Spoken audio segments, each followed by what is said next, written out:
السلام علیکم، میں ہوں ارم کاشف اور آپ دیکھ رہے ہیں prime Canada T V news weekly round up میں آپ کو ویلکم کرتے ہیں، جس میں ہم بات کریں گے نہ صرف کینیڈا کی بلکہ پاکستان سمیت دنیا بھر میں کیا سیاسی منظرنامہ رہا اور مختلف حالات و واقعات پر ایک نظر ڈالیں گے جو پچھلے ہفتے کافی اہم رہے۔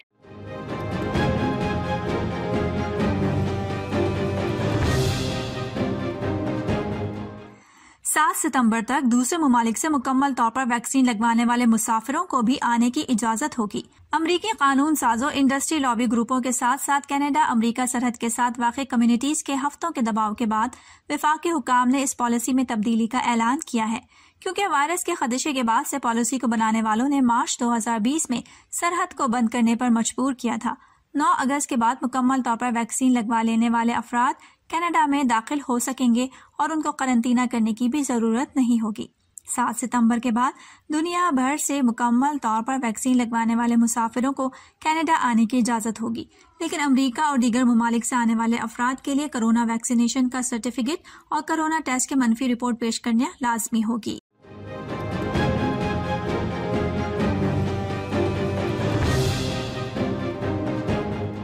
نئے کیسز میں سے 27 وینکوور کوسٹل ہیلتھ ریجن میں تھے، 63 فریزر ہیلتھ ریجن میں تھے، 4 آئرلینڈ ہیلتھ میں تھے، 58 داخلہ صحت میں تھے اور 3 ناردرن ہیلتھ میں تھے۔ ایک نئے کیس میں ایک شخص شامل ہے جو کینیڈا میں باہر سے آیا تھا۔ نئے کیسز کی 7 روزہ اوسط 47 ہے، جو کہ پچھلے ہفتے میں 42 تھی۔ جمعے کے روز 11 مریض صحت یاب ہو کر گھروں کو چلے گئے، جبکہ اب بھی 41 افراد اسپتال میں زیر علاج ہیں۔ ان مریضوں میں سے 12 افراد انتہائی نگہداشت یونٹ میں داخل ہیں۔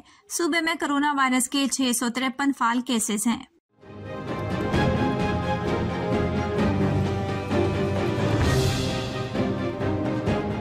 بائیس اپریل 2021 کو کینیڈا نے کرونا وائرس کی مختلف حالتوں کے بڑھتے ہوئے معاملات اور خدشات کے پیش نظر ہندوستان اور پاکستان دونوں پر سفری پابندی عائد کر دی تھی۔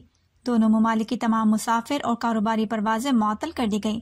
ابتدائی طور پر پابندی 30 دن کے لیے عائد کی گئی تھی، لیکن پاکستان کے لیے ایک بار اس میں توسیع کی گئی اور پھر 21 جون کو اسے اٹھا لیا گیا، جبکہ بھارت کے لیے اس پابندی میں مزید توسیع کر دی گئی تھی اور اب یہ پابندی 21 اگست 2021 تک برقرار رہے گی۔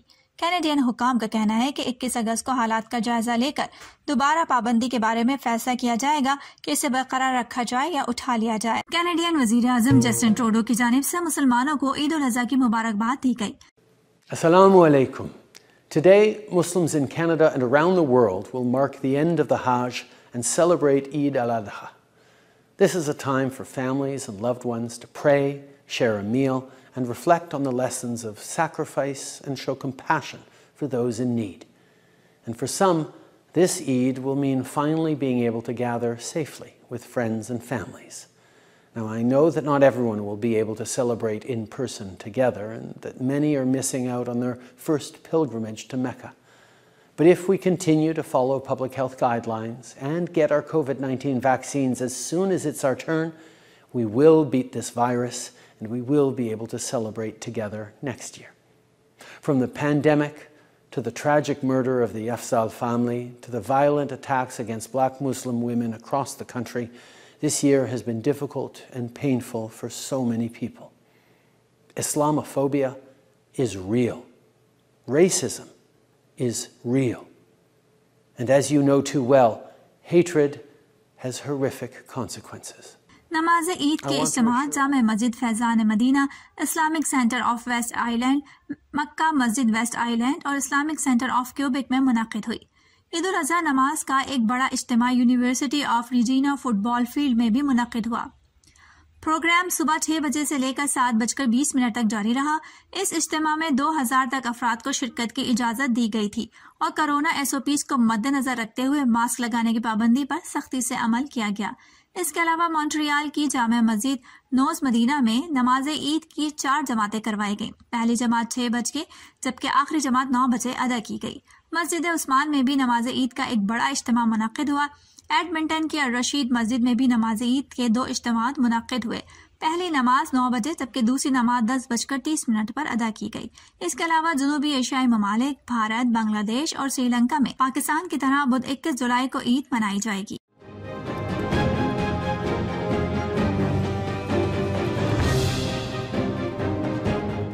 اس اس وقت برٹش کولمبیا میں آگ کے فعال مقامات کی تعداد مجموعی طور پر 299 ہے، جبکہ ان میں سے 37 ایسے مقامات ہیں جن کو انتہائی خطرناک قرار دیا ہے۔ کیپلوپس کے علاقے میں لگ بھگ 1/3 آگ بھڑک رہی ہے، جس کی وجہ سے مزید رہائشی علاقہ خالی کروا لیا گیا ہے اور لوگوں کے لیے بھی ایک حفاظتی نوٹ جاری کر دیا گیا ہے۔ اس وقت صوبے بھر میں انخلا کے 20 آرڈر ہیں اور انخلا کے 51 انتباہات ہیں۔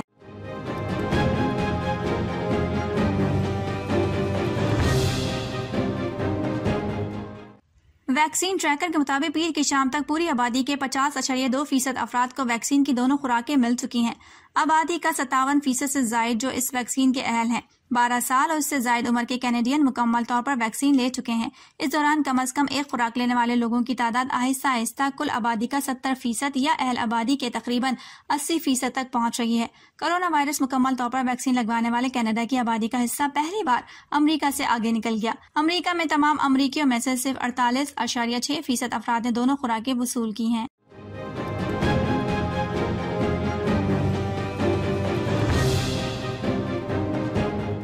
اس رقم کو ایک 26 منزلہ رہائشی عمارت تعمیر کرنے کے لیے استعمال کیا جائے گا۔ توقع کی جا رہی ہے کہ ان یونٹس میں 300 سے زائد کنبے رہائش پذیر ہو سکیں گے۔ یہ سرمایہ کاری وفاقی حکومت کی مضبوط برادریوں کی تعمیر، روزگار کے مواقع پیدا کرنے اور اپنے متوسط طبقے کے لیے بہتری کرنے کے منصوبے کا ایک حصہ ہے، جبکہ کمزور کینیڈینز اور بے گھر افراد کے مسائل کو کم کرنے میں مدد فراہم کرے گا۔ اس کے علاوہ یہ ان کینیڈینز کے لیے ملازمت کے مواقع بھی پیدا کرے گا۔ یہ اعلان رینٹل کنسٹرکشن فائنینسنگ انیشیٹو کا ایک حصہ ہے جو پورے کینیڈا میں کرائے پر لینے کے لیے نئے مکانوں کی تعمیر کی حوصلہ افزائی کرتا ہے۔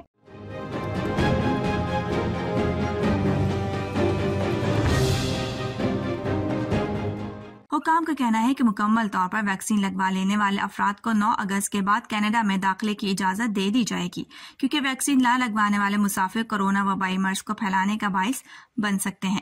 کینیڈا کے عہدیداروں نے پیر کو اعلان کیا تھا کہ ملک میں کورونا وائرس سے متعلق امریکی مسافروں کے لیے مکمل پابندی ختم کر دی جائے گی۔ یہ نئے قواعد 9 اگست سے نافذ العمل ہوں گے، لیکن اس وقت تک موجودہ پابندیاں برقرار رہیں گی۔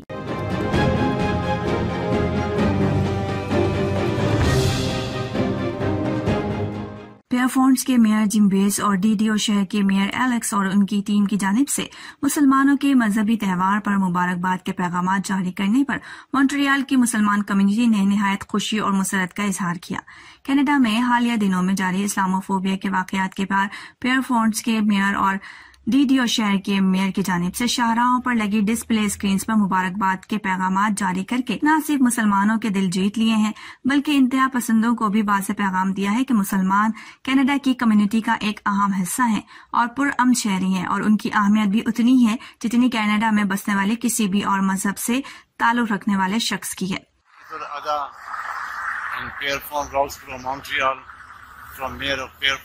Mr. Jim Bass and his team. God bless all the Muslim community and all the people, all the religions, and have a peaceful and nice Eid.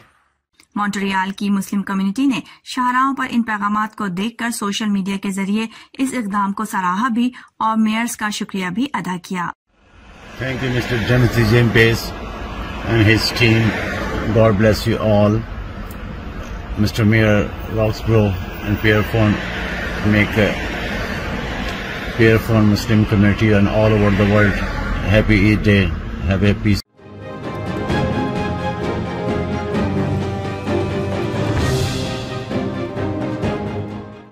وزیر برٹش جوگر کا کہنا ہے کہ یہ سربراہی اجلاس کینیڈا کے مسلمانوں کے لیے اپنے خیالات اور بصیرت کا اظہار کرنے کا ایک موقع ہوگا کہ اوٹوا ان حملوں کو کیسے روک سکتا ہے اور اپنی برادریوں کی حفاظت کرنے والی پالیسیز نافذ کر سکتا ہے۔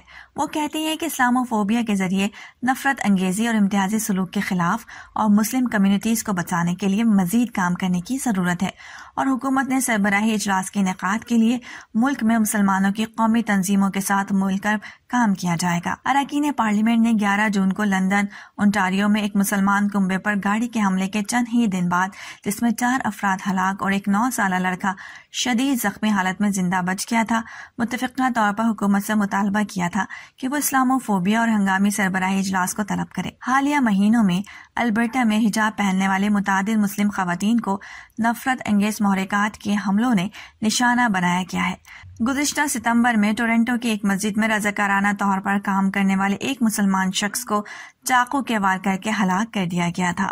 Thank you, Mohammed. Your words remind us of what's at stake, and that message couldn't come at a more important time.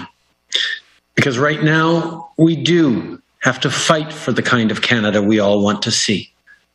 A place where we celebrate diversity, where we stand together, where we look out for each other. That's the promise our country must work hard to live up to. Because too many times, and for too many people, that promise has been broken. For the Afzal family in London, for communities in Etobicoke, in Quebec City, and across the country. Earlier this week, I sat down with the Gurgi family in Hamilton, who were threatened because of their faith. No one should face hatred in their own neighborhood. We talked about why things like this happen and how to prevent it. This includes fighting misinformation with education. It also includes ensuring that Muslim women in particular feel safe. I want to acknowledge the pain and distress of global conflicts, including in the Middle East, on Muslim Canadians. I know that many in our communities have worried not just about family, but what this means here at home. So let us be clear. There is no place in Canada for Islamophobia. Not ever. And on the world stage, our government will always stand up for peace and democracy, human rights, freedom of expression, and freedom of belief. This includes through the protection of minorities. To young Muslims who take to the streets to advocate and protest, who call on their elected officials to do more, we see you and we hear you. We will continue to work with you on these issues close to your heart, close to our hearts. This is not your burden to carry alone. As a society, this is everyone's responsibility to take on.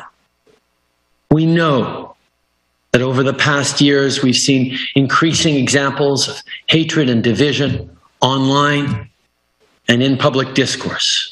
And over the past months of this pandemic, we've seen an increase in anti-Black racism, in anti-Asian racism, in anti-Semitism, in Islamophobia, in attacks against women. The range of reasons why Canadians need to continue to commit themselves to stepping up continues to grow. We all must understand that governments, that institutions, that organizations, that workplaces, that individual Canadians all have essential roles to play, to be friends, to be allies, but also to be part of the solution.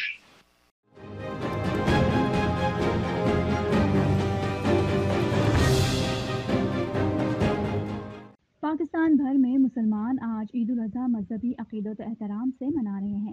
Karachi, Hyderabad, Lahore, Multan, Faisal آباد، گوجرانوالہ، پشاور، کوئٹہ اور اسلام آباد سمیت ملک بھر میں نماز عید کے اجتماعات ہو رہے ہیں۔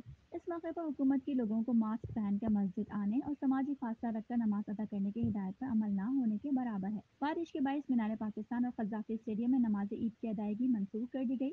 دوسری جانب مسلم لیگ نون کے صدر اور قائد حزب اختلاف شہباز شریف نے بھی لاہور میں نماز عید ادا کی۔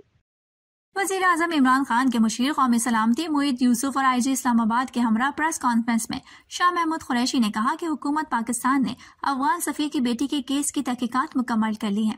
دستیاب شواہد کی بنا پر اغوا کیے جانے کا تاثر غلط ہے۔ انہوں نے کہا کہ افغان ہم منصب کو یقین دلایا کہ حکومت پاکستان واقعے کی مکمل تحقیقات کرے گی۔ وزیر خارجہ نے مزید کہا کہ ہم نے تصدیق کر لی ہے کہ افغان سفیر کی بیٹی گھر سے نکل کر کہاں کہاں گئی. ہم نے کچھ نوٹس افغان وزیر خارجہ سے شیئر کیے ہیں. ان کا کہنا تھا کہ افغان ہم منصب کو 16 جولائی کو پیش آئے واقعے پر اب تک کے اقدامات سے آگاہ کیا ہے. اب پاکستان کو افغانستان کی طرف سے تعاون کی ضرورت ہے.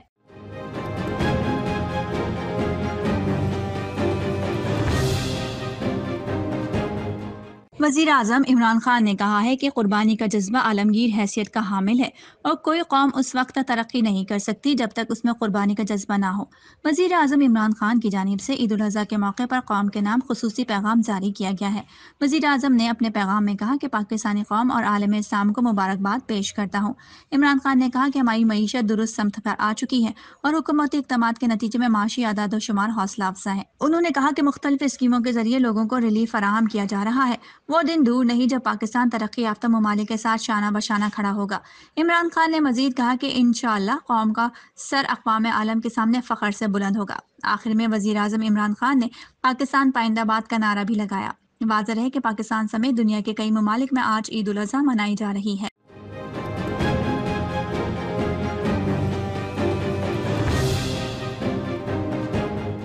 عارف نظامی کو میانی صاحب قبرستان میں سپرد خاک کیا گیا. وہ لاہور میں انتقال کر گئے تھے. وہ عارضہ قلب میں مبتلا تھے اور 2 ہفتوں سے مقامی اسپتال میں زیر علاج تھے.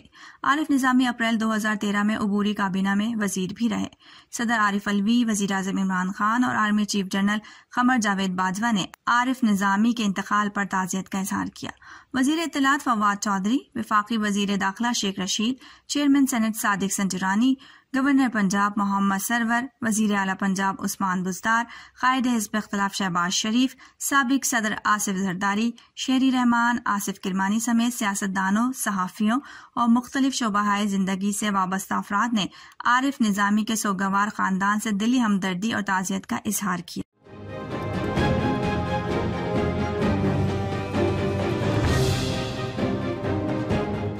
آپریشن ڈپارٹمنٹ نے بحری جہاز کو ریت سے نکالنے سے معذوری ظاہر کر دی ہے. کراچی بندرگاہ پر آئے جہاز کے لنگر کیا ٹوٹے، جہاز سیدھا کلفٹن کے ساحل پر لگ گیا. اگر یہ جہاز تسمان اسپیڈ جہاز کی طرح تیل کا جہاز ہوتا تو خطرناک صورتحال پیدا ہو جانی تھی. کراچی بندرگاہ انتظامیہ کے مطابق اس جہاز کے لنگر ٹوٹ گئے تھے، اس لیے یہ سمندر کے ساتھ آ لگا. لیکن ماہرین کا کہنا ہے کہ ایسی صورت میں میڈے کال دی جاتی ہے. ماہرین کا کہنا ہے کہ بظاہر بندرگاہ کا آپریشنز ڈپارٹمنٹ جہاز کو فوری مدد دینے میں ناکام رہا. بندرگاہ انتظامیہ نے پہلی فوری جہاز نکالنے کا بیان جاری کیا لیکن آپریشن شروع نہ کیا جا سکا. KPT ذرائع کے مطابق ملک کی سب سے بڑی بندرگاہ کے پاس کم گہرے پانی سے جہاز نکالنے کی صلاحیت ہی نہیں.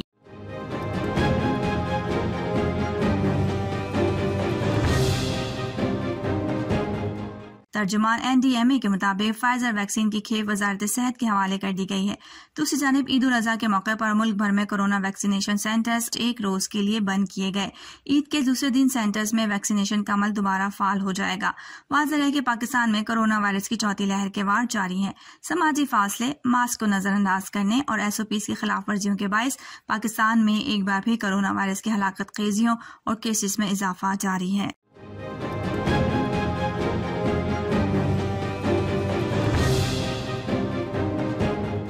ملتان میں میڈیا سے گفتگو کرتے ہوئے شاہ محمود قریشی نے کہا کہ افغان سفیر کی بیٹی کی تسلی کے مطابق FIR درج کی گئی. انہوں نے مزید بتایا کہ افغان سفیر کی بیٹی جن ٹیکسیوں میں بیٹھی ان کے ڈرائیورز کے بیانات ریکارڈ کیے گئے. 700 گھنٹوں کی فوٹیج کا جائزہ لیا گیا جبکہ 250 کے قریب افراد سے شفاف پوچھ گچھ کی گئی. وزیر خارجہ نے کہا کہ بھارت امن کے عالمی ایجنڈے میں رکاوٹ ہے. بھارت افغانستان کی زمین استعمال کرنا چاہتا تھا. وزیر خارجہ نے کہا کہ بھارت ہر چیز کو تباہ کرنا اور رکھنا ڈالنا چاہتا ہے. بھارت امن اور استحکام پیدا کرنے میں مددگار ثابت نہیں ہو رہا. دنیا پاکستان کے کردار کی تعریف کرتی ہے اور بھارت اس میں رکاوٹ ڈال رہا ہے.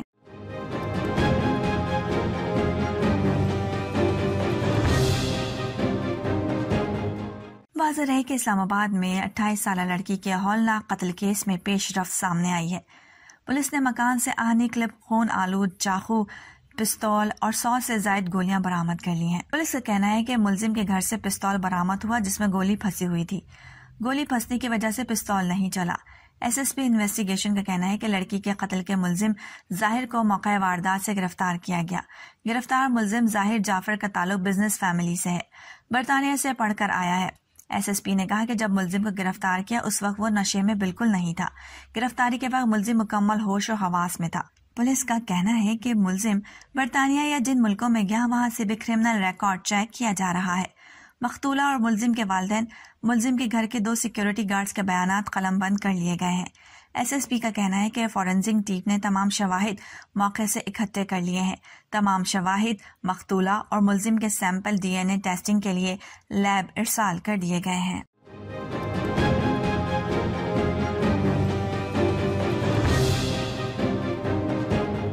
قرۃ العین کو اس کے شوہر نے مبینہ طور پر 15 جولائی کو تشدد کر کے قتل کیا تھا.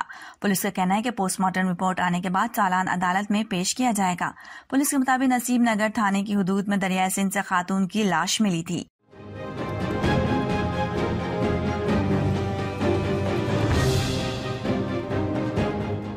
بیان میں سراج الحق نے کہا کہ تحریک انصاف کے امیدوار کے حق میں دستبردار ہونے پر جماعت اسلامی آزاد جموں کشمیر نے اپنے سابق امیر رکن قانون ساز اسمبلی عبدالرشید ترابی کی بنیادی رکنیت منسوخ کر دی.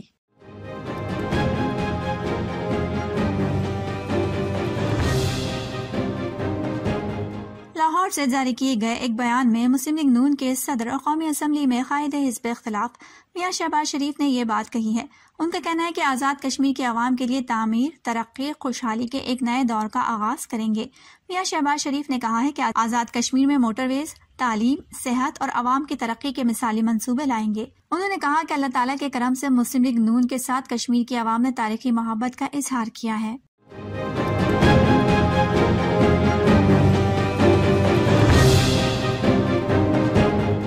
راولپنڈی میں وفاقی وزیر داخلہ شیخ رشید نے میڈیا سے گفتگو کرتے ہوئے کہا کہ آپ یہ کہہ سکتے ہیں کہ یہ افغان سفیر کی بیٹی کا لاپتہ ہونے کا کیس ہے. ہماری نظر میں افغان سفیر کی بیٹی کا کیس اغوا کا نہیں ہے، وہ چند گھنٹے کے لیے لاپتہ ہوئی.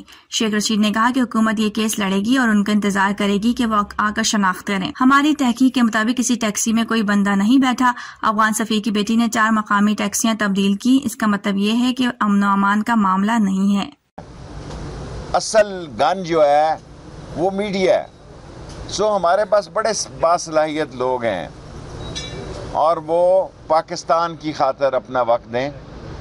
اور جہاں ابھی کسی نے سوال کیا اور کل انڈینز نے بھی بڑی باتیں کی ہیں، کڈنیپنگ کا کیا مطلب ہوتا ہے؟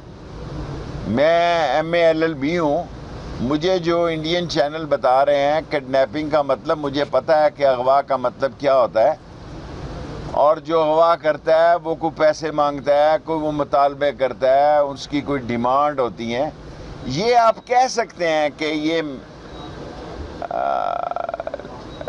یہ لاپتہ ہونے کا کیس ہے، یا وہ بیٹی ہماری بیٹیوں کی طرح ہے. وہ چند گھنٹے جو ہیں وہ لاپتہ ہوئیں اور ان کے بیانات اور ہماری تحقیقات آپس میں نہیں مل رہی، لیکن پھر بھی ہم نے پرچہ دیا ہے اور گورنمنٹ اس کیس کو لڑے گی اور ان کا انتظار کرے گی کہ کب آ کے. اور اس میں منسٹر نے بھی تمام چیف سیکرٹریوں کو، 4 IGO کو کہا کہ سیکیورٹی کے انتظامات ٹھیک کیے جائیں.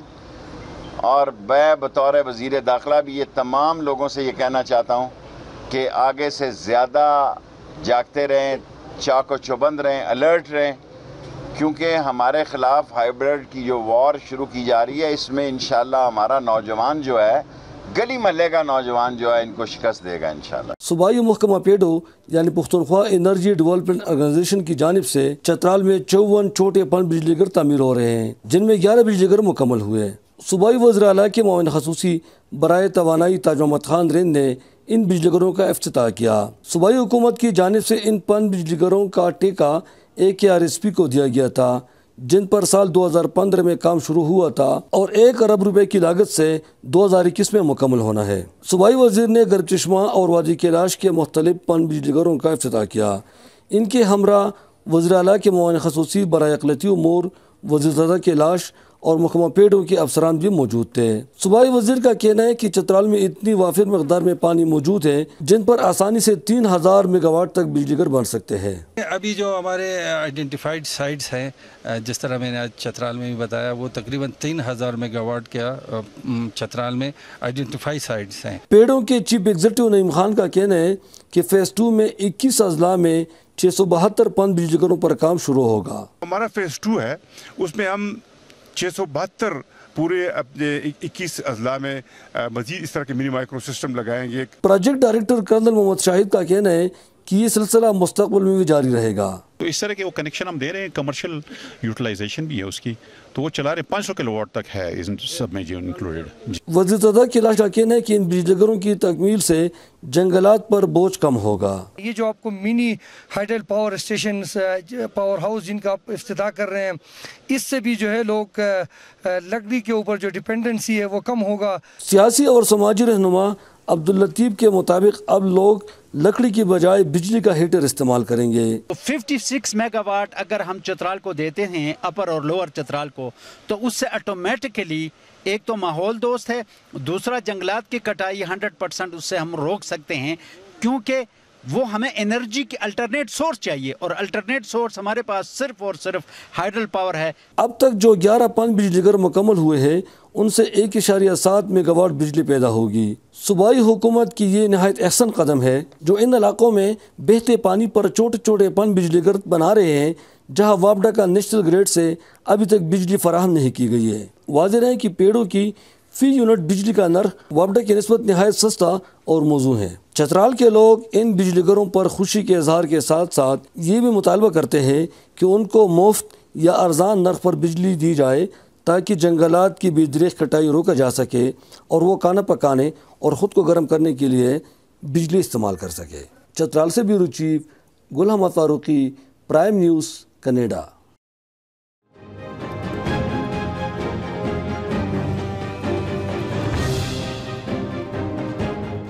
میڈیا رپورٹس کے مطابق برطانوی حکومت ایک ایسا قانون لانے کی تیاری کر رہی ہے جس کے تحت خفیہ حکومتی معلومات افشاں کرنے والے صحافیوں کو 14 برس تک کی سزا دی جا سکے گی۔ میڈیا رپورٹس کے مطابق حکومت نے آفیشل سیکرٹ ایکٹ میں اصلاحات کے منصوبے پر غور شروع کر دیا ہے۔ فارن ایجنٹ سے نمٹنے والا قانون ان صحافیوں پر بھی لاگو ہوگا جو خفیہ حکومتی معلومات افشاں کریں گی۔ نئے قانون کے تحت خفیہ معلومات افشاں کرنے والے صحافیوں سے دفاع کا حق چھین لیا جائے گا۔ میڈیا رپورٹس کے مطابق 1989 کے ایکٹ کو انٹرنیٹ کے موجودہ دور کے تقاضوں سے ہم آہنگ کرنے کے لیے جائزہ لیا جا رہا ہے۔ جی ناظرین، آپ نے جانا کہ پچھلے ہفتے کون سی خبر ان رہی اور کون سی خبر آؤٹ، سیاسی منظرنامے میں دنیا بھر میں کیا کچھ تبدیل ہوا اور کیا کچھ نیا آیا۔ ویکلی راؤنڈ اپ میں یہیں تک۔ میرا آپ کا ساتھ ارم کاشف کو اجازت دیجیے اور دیکھتے رہیے پرائم کینیڈا ٹی وی۔